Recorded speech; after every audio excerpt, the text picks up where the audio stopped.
넉 달째 이어지는 한일 경제 보복 조치.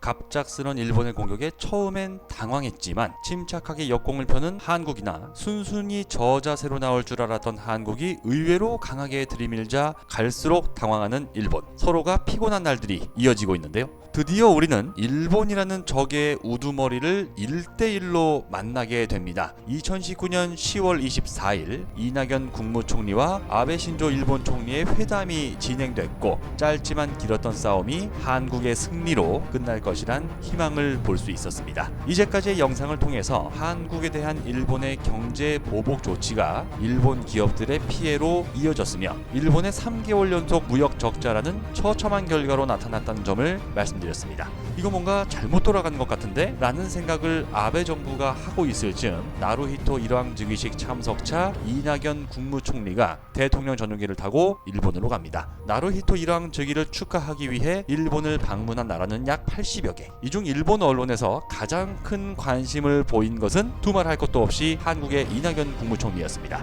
그런데 스포트라이트를 받으며 일본에 온 이낙연 총리를 가장 먼저 반겨준 것은 다름 아닌 비바람이었습니다. 아시다시피 태풍 이름은 북태평양 인근 14개 국가에서 제출한 이름을 돌려가면서 쓰는데 공교롭게도 이낙연 총리가 일본에 도착한 날은 한국이 제출했던 이름을 쓴 제20호 태풍 너구리가 일본을 지날 때였습니다. 비행기에서 내린 이낙연 총리의 우산이 뒤집히면서 비를 맞고 내려오는 모습을 본 일본 언론과 네티즌들은 일본과 박터지게 싸우고 있는 대한민국에게 바람의 신이 벌을 내렸다는 어처구니 없는 이야기를 합니다. 자꾸만 커져가는 한국에 대한 일본인들의 혐오 감정을 다시 한번 엿볼 수 있는 황당한 반응이었는데요. 그러나 그것도 잠시 이낙연 총리가 본격적으로 외교 활동에 나선 이후 일본인들의 반응은 180도 달라집니다. 아시다시피 이낙연 총리는 동아일보 기자 출신입니다. 21년 기자 생활 중 1989년부터 3년 동안 도쿄에서 겪은 특파원 경험이 있다는 것을 잘 알고 있는 일본 언론은 이낙연 총리가 문재인 대통령과 아베 총리 사이에서 훌륭한 중재자 역할을 해줄 것으로 기대하고 있었습니다. 일본 언론의 예상은 정확했습니다. 일본 대학생들 만난 자리에서는 행사를 마친 후 개인 명함까지 돌리는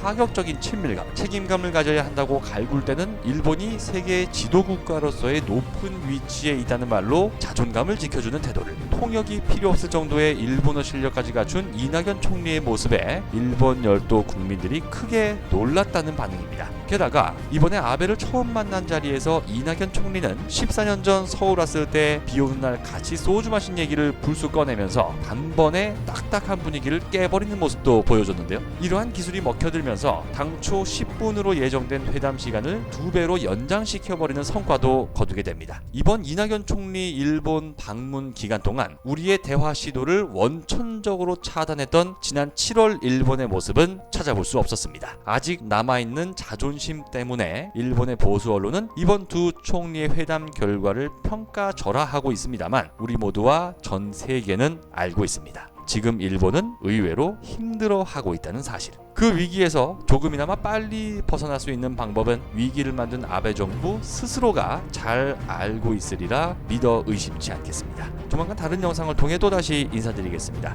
궁금한 점에 대한 댓글은 언제든 환영하면서 좋아요 버튼, 구독하기 버튼도 눌러주시면 진심으로 감사하겠습니다.